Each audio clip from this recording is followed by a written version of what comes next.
എന്താ എന്താ എൻ്റെ മോൾക്ക് ഒരു പതുക്കെ ഇറങ്ങ്. പൂക്കളിടാനാ അമ്മേ, പൂക്കളിടാനാ പിന്നെ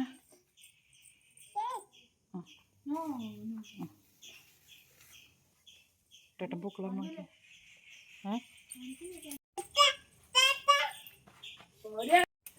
നീ കണ്ടാ കുഞ്ഞോളെ കണ്ടാ?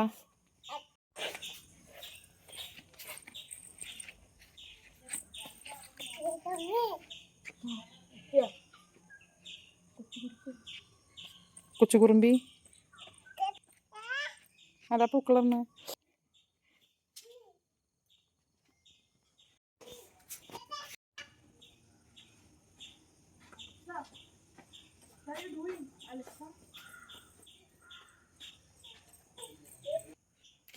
ഏട്ടനെ അത് വേണ്ടാന്ന്, ആ പൂവല്ല വേണ്ടതെന്ന്. എങ്ങനെ ഞോറിന് അടുത്ത പൂ കൊടുത്തിട്ട് ഏട്ടനെ കൊടുത്തോ. അപ്പം അവിടെ എൻ്റെ മോളെ കൊണ്ടുവന്ന് തരല്ലടാ പൂക്കളടാ. അയ്യോ വീഴല്ലേ പതുക്കെ. ചേട്ടൻ നിങ്ങൾ നോക്കിയേ, അമ്മനെ നോക്കിയേ, നമ്മുടെ കുഞ്ഞുട്ടി അമ്മനെ നോക്കിയേ. അല്ല